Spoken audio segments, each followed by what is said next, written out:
Welcome to Chalice Unitarian Universalist Congregation. We are a community of diverse beliefs and experiences, nurturing the liberal religious spirit and united by our desire to grow in love and in service. Whoever you are, whomever you love, whatever your life's journey, you are welcome here. Whether you gather with us every Sunday, once or twice a year, or are with us this morning for the first time, we are glad you are here. I'm Reverend Sharon Wiley, Chalice's minister. Our worship musician this morning is our music director, Tim McKnight. Welcome to this online worship service.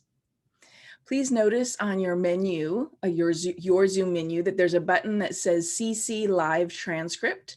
This is our closed captioning service, and you can click on it to hide the subtitle if you don't want to see it, or you can show the subtitle if you want that function on. Also on your menu is the chat button. For those of us who like to use the chat box during the service, which you're welcome to do, please be sure that when you post that you've used that little blue drop-down menu in the chat to select panelists and attendees. If you only post to panelists, I'm the only panelist, and I probably won't see it during the service. We want everyone to be able to read each other's posts. So this is me standing at the virtual door of our imaginary chapel, our remembered chapel, saying good morning, greeting you. Since I can't hug you myself, please give yourself a hug. And if you're sharing space with someone else, maybe offer them a hug as well. Welcome.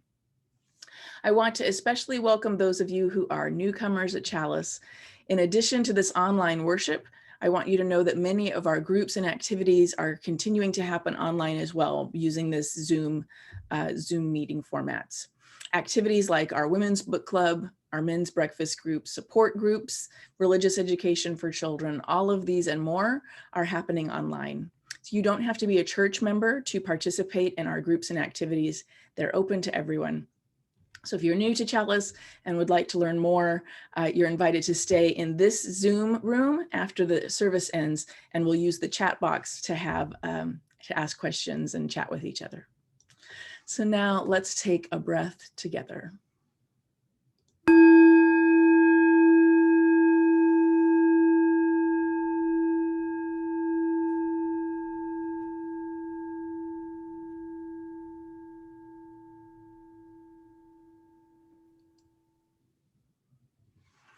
We begin our service by acknowledging that wherever each of us is watching, if we are in what is now called the United States, then we are on land that has been stolen from indigenous peoples. Our congregational home in what is now called Escondido is on land that is part of the traditional territories of the 12 bands of the Kumeyaay Nation and the 7 bands of the Payamkasham, also called the Luiseno. Land that is sacred to us now was stolen from people for whom this land is also sacred. In recognition that we are the beneficiaries of a history of colonialism, we have made financial donations in the past year to 2 local indigenous-led organizations, California Indian Legal Services and the Kumeyaay Diegueño Land Conservancy. It is our hope at Chalice to find our way to right relationship with local tribes. Now we light our chalice, the symbol of our Unitarian Universalist faith. The flaming chalice was first used during World War II by the Unitarian Service Committee as a symbol of life-saving refuge for people fleeing persecution in Europe.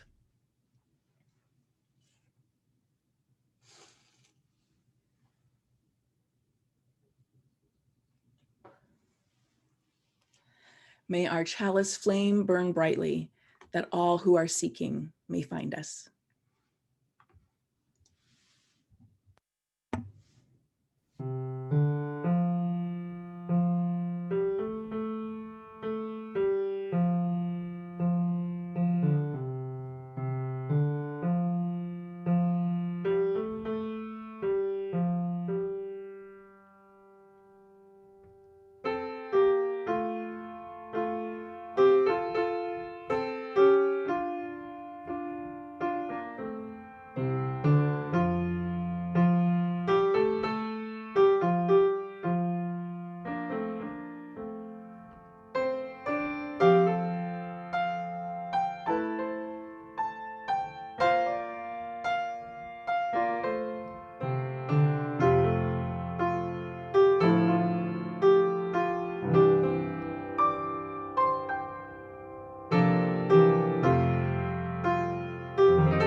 Where you are sitting is sacred space, our worship space. Some of us in living rooms, in kitchens, some of us laying in bed, relaxed and comfortable, worshiping in pajamas. Some of us are sitting on patios, sipping coffee, eating breakfast. All this is our worship space now. All these places and all these homes, these are our chapel. Because we are the congregation, and it doesn't matter what room we are in or if we are in the same room. Our call this morning is the same as always. Let us worship together. You're invited to join in singing.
Our Sunday worship is the shared spiritual practice of our community, and we tend to the congregation during this time by sharing our joys and sorrows.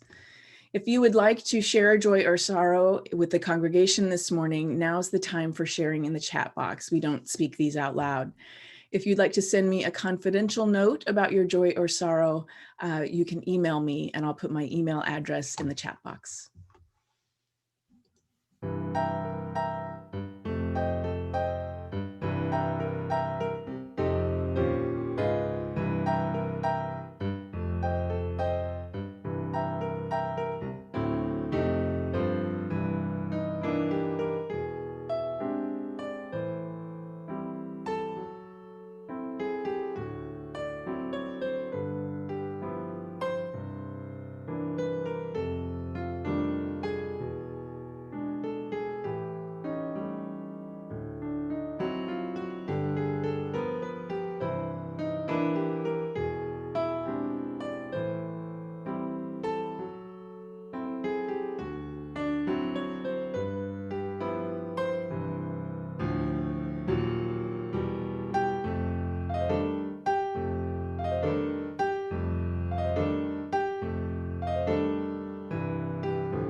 I've got peace like a river. I've got peace like a river.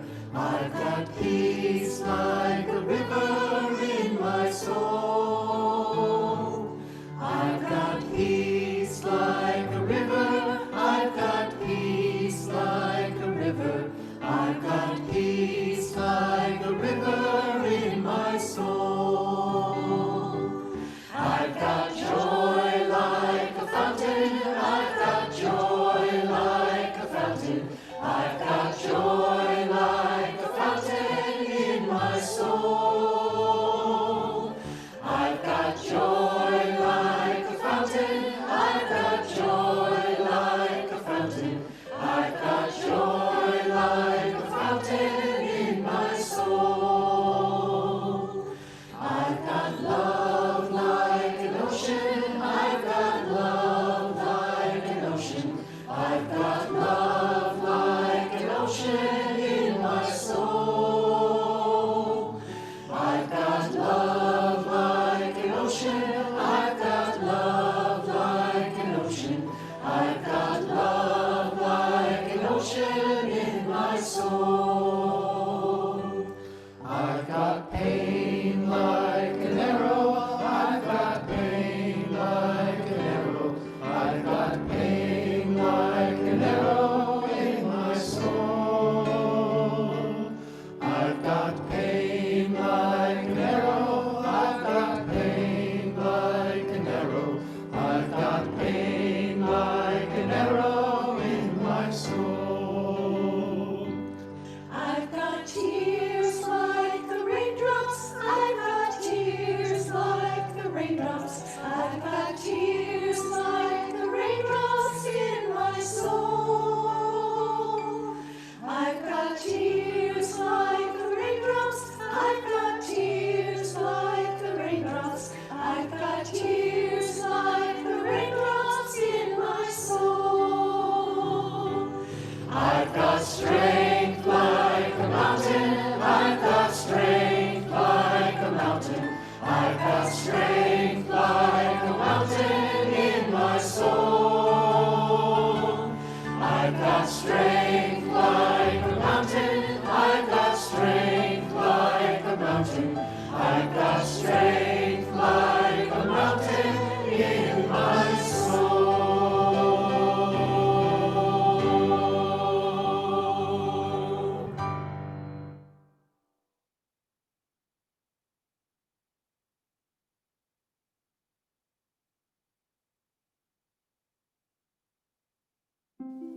Mindful Monkey, Happy Panda. Story by Lauren Alderfer. Illustrations by Carrie Lee McLean. One late afternoon, as Monkey was walking home from a long day at school, he came across Panda sitting serenely in a thicket of bamboo. "You always seem so happy and peaceful," said Monkey. "Yes, you could say that," said Happy Panda with a little smile. "What do you do to be so happy and peaceful?"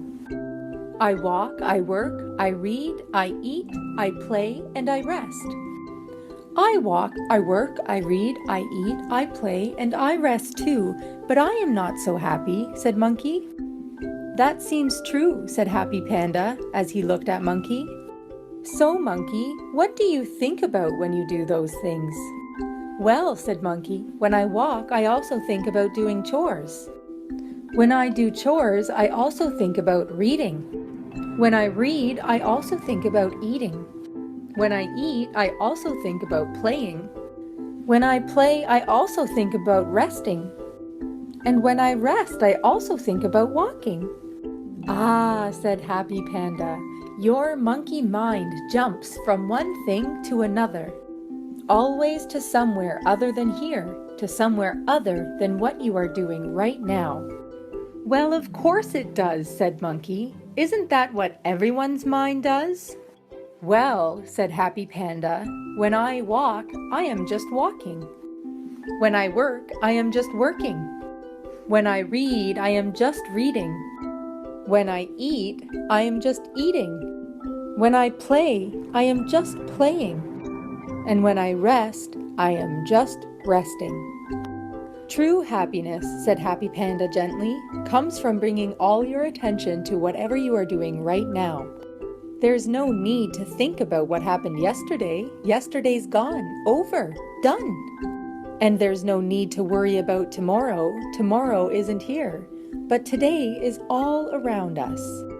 Bringing your mind back to this moment right here, over and over and over again, is called mindfulness.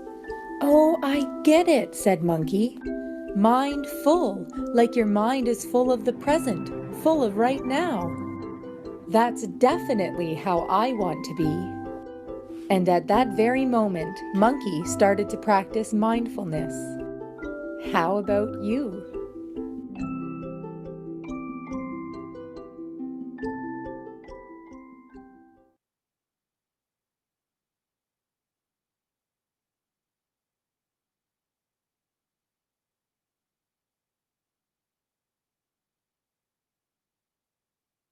You are not your thoughts. Every day we have thousands of thoughts, emotions, urges, memories, and feelings. From the time we wake up in the morning, all throughout the day, to when we lay down to sleep at night. No matter who we are, we all have thoughts swirling around in our heads. We even think and feel in our dreams. Often, we don't realize how many thoughts we are having, and we get lost in them. Sometimes we're not even aware that we're thinking. We seem to be swimming in a sea of our own thoughts. When we are surrounded by our thoughts, it's easy to get caught up in them and react automatically, sometimes in ways we don't even mean to react. We might hold on to some thoughts, even when we don't want to. And it can feel like our thoughts are overwhelming. But thoughts are not facts, and they are not always true, even if they seem to be. Next time you feel caught up in your thoughts, try paying attention to them with curiosity and not judgment. It doesn't matter if they are true or false, right or wrong, just notice them. How fast or slow are they? Are they all very different from each other? Or perhaps you're having the same ones over and over again. Maybe they're even focused on one theme. Some of these thoughts may be unwanted. But instead of reacting to them, notice what happens to your body sensations and your emotions when you have these thoughts. Perhaps you will notice if they are bringing you closer to or further away from what is important to you or the goals you have for yourself. Observing your thoughts is a skill that takes practice, like playing an instrument. Sometimes it'll be easy for you to be able to notice and respond to your thoughts. Other times, you might have to work really hard to get some distance from them. You might even have to keep letting go of the same unwanted thought over and over again. But don't give up. Keep trying. Like waves in the ocean, thoughts are always passing through our minds and can affect how we feel and what we do. But they are not us, and we are not our thoughts. Learning to be aware of our thoughts can allow us to respond with more choice instead of reacting in ways we may regret. Observing our thoughts gives us some distance to see how our thoughts make us feel.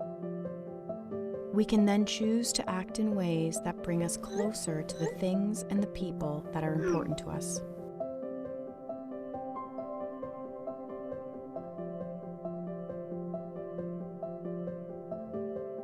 Remember, you are not your thoughts.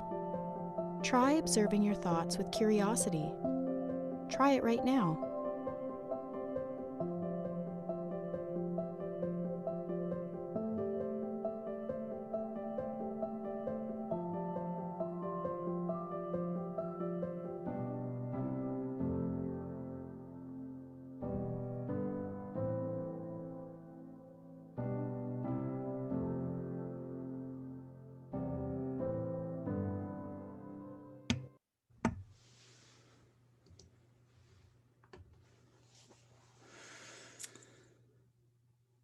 We are in the 10th month of this pandemic.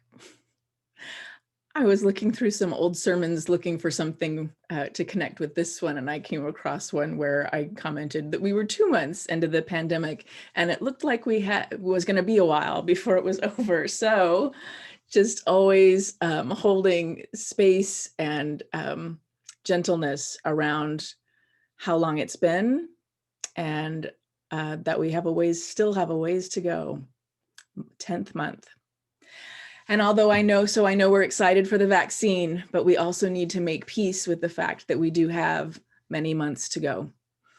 And as some of you were sharing during Joys and Sorrows, right now it feels like the next 3 weeks are going to be a couple of decades long. So always reminding myself, be gentle with ourselves. We're living through crises of multiple kinds. So I've talked to you throughout this pandemic about the importance of staying in the moment, trying not to be too anxious about the future. I have also mentioned that developing or having a regular spiritual practice is a good idea, a good coping strategy. So I'm starting a monthly series, so there'll be 6 on spiritual practices to help support you through the coming months of this pandemic. And this is in addition to the other series we have ongoing about healing trauma. So for our spiritual practice series, we're starting with mindfulness today. So let me start by saying that the word mindfulness gets confused with a lot of other things. So I'm talking about mindfulness specifically as a spiritual practice. So I don't just mean like thoughtfulness or intentionality. Mindfulness is a specific kind of spiritual practice. Mindfulness is also, it's not the same as meditation. Mindfulness and meditation are not the same things. There are some meditation practices that are mindfulness meditations. So mindfulness is an umbrella term. Maybe that's not even right. Maybe it's a circle and a Venn diagram that overlaps with some other spiritual practices as well. So other spiritual practices might have components of mindfulness. I watched a TEDx talk that was titled as being about mindfulness, but turned out to be not just about meditation, but specifically compassion meditation. So keep in mind that as a spiritual practice, mindfulness is a big term. Many spiritual practices incorporate mindfulness. So what is it? The simplest definition came from the story we heard earlier, that wonderful story about Happy Panda. Happy Panda walks, works, reads, eats, plays, and rests. And he gives those things his full attention while he does them. He tells Monkey, true happiness comes from bringing all your attention to whatever you're doing right now. So in the spirit of playfulness, I want to invite us to share in the chat, if you're willing, what are you doing right now in addition to watching worship? This came up before last year when I mentioned doing one thing at a time. So this is not about judgment. It's just for fun. I know many of you, if not all of you, are doing lots of different things. And I would be too, if I were you. So if you're comfortable posting in the chat some of the other things you're doing. If I were watching the worship, I would also be playing a video game on my iPad. I do that. I play a very simple game that doesn't require a lot of my attention. And I do that often when I'm like watching TV and other things are going on. So great. Yeah, people are sharing about watching other videos, drinking coffee, eating breakfast. I think someone else in my house probably has a tennis game on the television while the worship is on the iPad. That's just a guess. Someone doing their nails, doing a paint by number, right, games on the phone, petting cats. Yeah, so we're used to doing many things at one time. And sometimes we have good reasons for doing this. It helps us relax. Doing something else sometimes helps us be better listeners. But all of these things are not a mindfulness practice. our multitasking. Teacher and author Jon Kabat-Zinn identifies 4 components to a mindfulness practice. He defines mindfulness as an awareness that arises through paying attention on purpose in the present moment without judgment. So we're going to do a quick mindfulness practice so we all have a more concrete idea of what I'm talking about. So this practice comes from a TEDx talk by therapist Phil Boissier.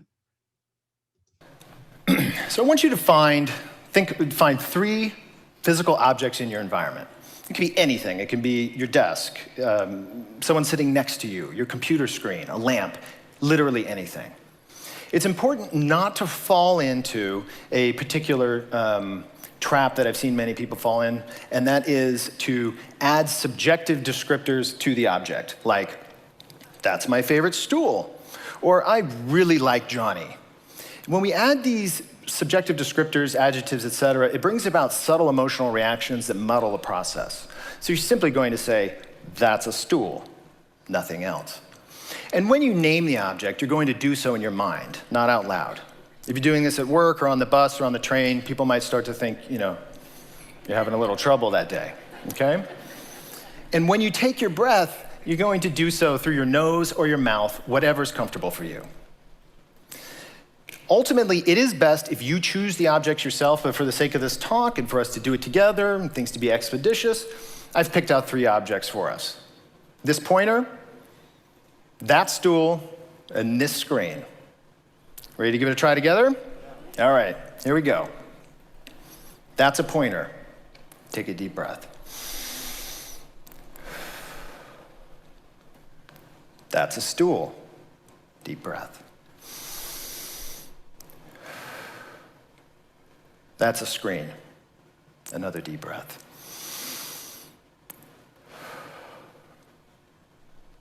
So, how do you feel?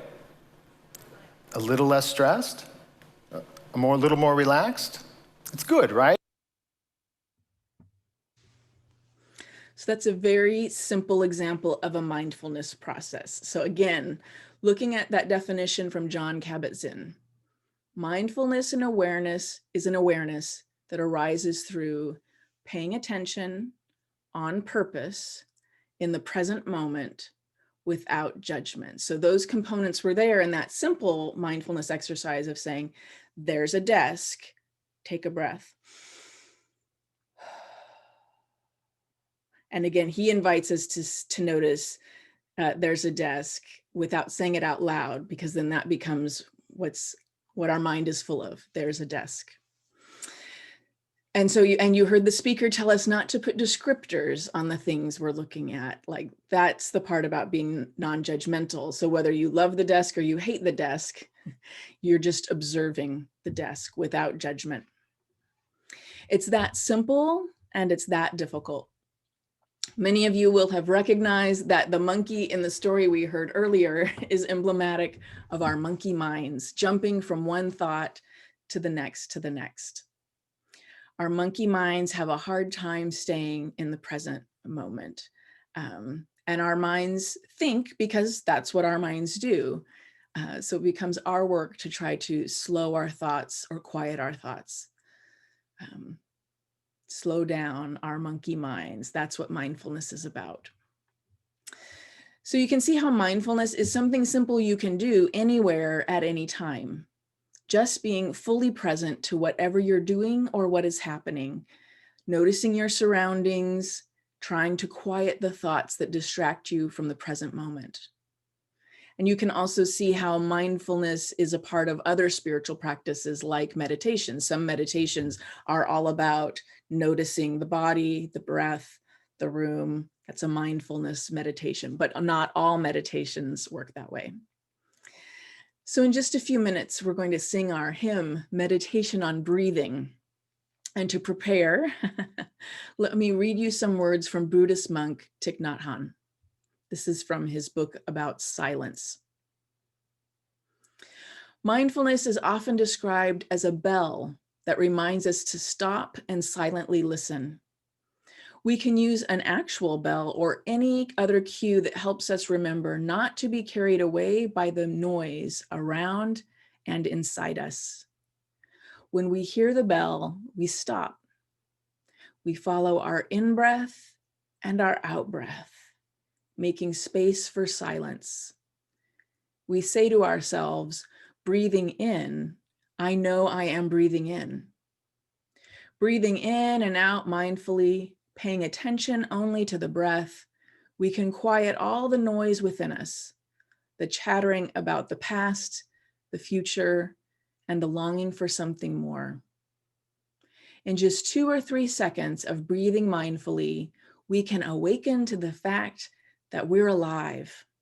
We're breathing in. We are here. We exist. The noise within just disappears and there is a profound spaciousness. End quote. You are invited to join in singing.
The Sunday offering is an expression of the generosity that makes our congregational life possible. As Buddhist teacher Sharon Salzberg writes, generosity is characterized by the inner quality of letting go or relinquishing, being able to let go, to give up, to renounce, to give generously. These capacities spring from the same source within us. When we practice generosity, we open to all of these liberating qualities simultaneously. Please text your donation to Chalice. If you haven't texted a donation before, know that once you text the amount, you'll get a reply with a link to follow to enter your credit card information. And after you've made one donation, you won't have to enter it again if you make a subsequent donation. If your Sunday donation is part of your pledge payment, please be sure to indicate the word pledge after the dollar amount. And also know that you can make a text donation anytime. It doesn't need to be just during the worship service. The phone number will be on screen in a moment, and I'll also put it in the chat box. Please give generously.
Please join in dedicating our offering with words of affirmation. Open hearts, open minds, open doors, nurturing spirits, seeking justice within the wider world. This is our mission.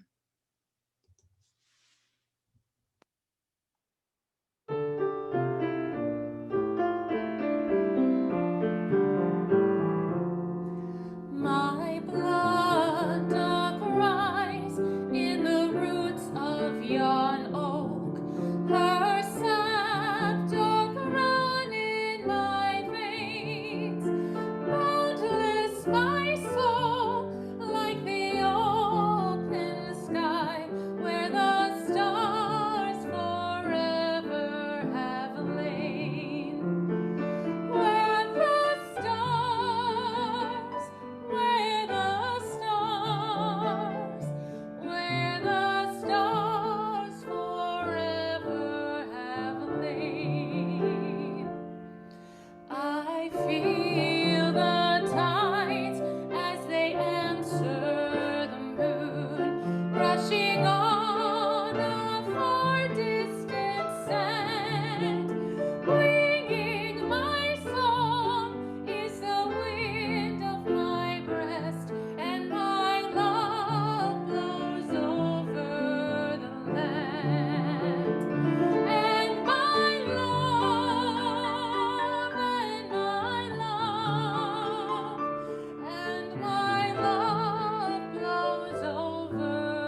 Why is spiritual practice important? Spiritual practice is like lifting weights. You're building a muscle to make yourself stronger.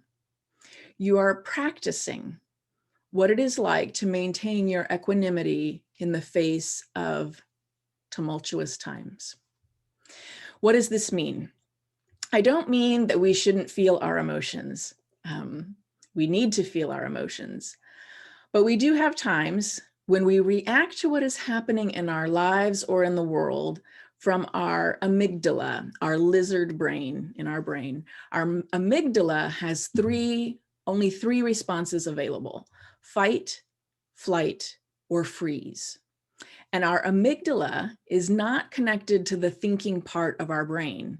So this is why, for example, in your car, if something falls into the road, you'll slam on your brakes before your brain even has a chance to think, oh no, look out, there's something in the road.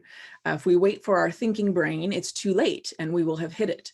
It's our amygdala that helps us react so quickly. So the amygdala helps save us in situations of danger.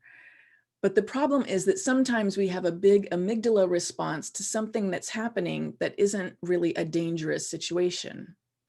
We can call this a lot of things: an overreaction, a trauma response. We're learning about that right now in our series on healing trauma. We could call this anxiety. We could call it people having meltdowns at Target. But you know that feeling if you've ever had it. It's like your thinking brain shuts off and what's left is a flood of feeling. And because the amygdala is involved, the physical feelings might include a racing heart, gasping for air, might start to sweat, your skin might feel cold, all of these things. And you're ready to fight or flee or freeze. Freeze meaning like shut down and disengage. So this isn't a great feeling, this flood of emotion, and we're not at our best when we feel like this. For most of us, our work in these moments is to try and calm down enough in order to think a little more clearly about what's happened and why we're having such a big response. So spiritual practice is building the muscle that prevents these kinds of overreactions or reduces that sense of tumultuousness when it does happen. So we're practicing what it takes to pay attention on purpose in the present moment without judgment. And then when we spend some time, preferably each day, practicing mindfulness, something like mindfulness, then when we're in a real situation, we have much stronger spiritual muscles built for staying in the moment of what's happening, rather than shutting down or lashing out or running away. So if you're interested in starting a spiritual practice, I know some of you already do have spiritual practices, but starting out, I would suggest starting at just 5 minutes a day. It's more important to practice daily than to be able to practice for a long period of time. So 5 minutes a day is better than one chunk of 30 minutes once a week.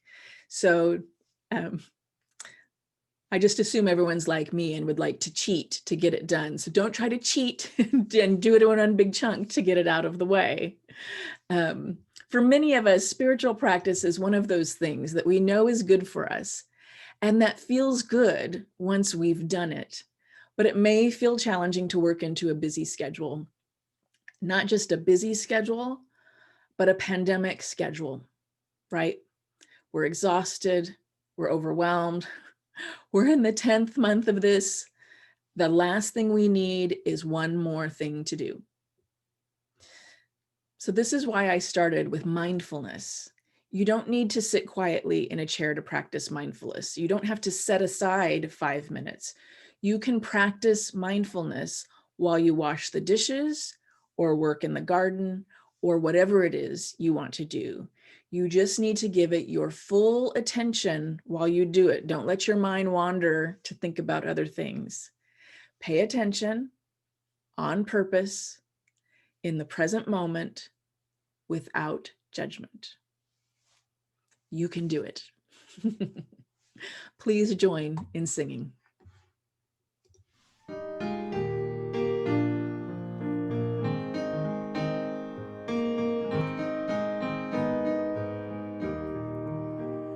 When our heart is in a holy place, when our heart is in a holy place, we are blessed with love and amazing grace. When our heart is in a holy place, when we trust the wisdom in each of us, every color, every creed and kind, and we see our faces in each other's eyes, then our heart is in a holy place.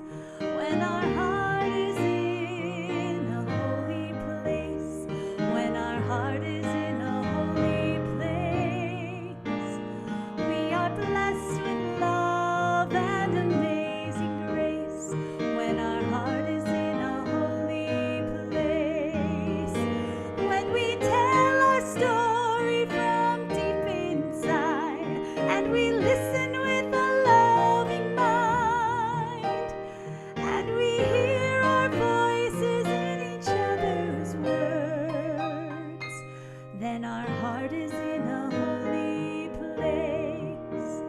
When our heart is in a holy place, when our heart is in a holy place, we are blessed with love and amazing grace.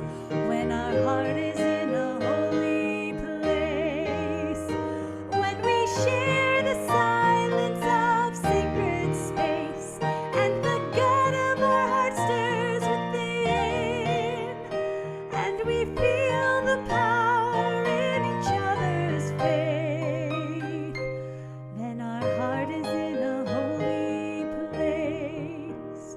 When our heart is in a holy place, when our heart is in a holy place, we are blessed with love and amazing grace. When our heart is in a holy place, when our heart is in a holy place.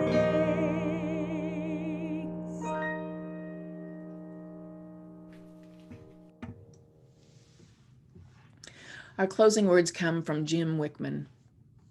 May our faith sustain us, our hope inspire us, and our love surround us as we go our separate ways, knowing that we will gather again in this beloved community. Amen, and blessed be. You're invited to close our time together by singing The Well, and then we have a brief announcement about our upcoming church auction. And if you think this is not the same announcement as last week, so this is a new announcement, so please stay put. And then newcomers are invited to stay here for our newcomer chat, and everyone is invited to coffee hour.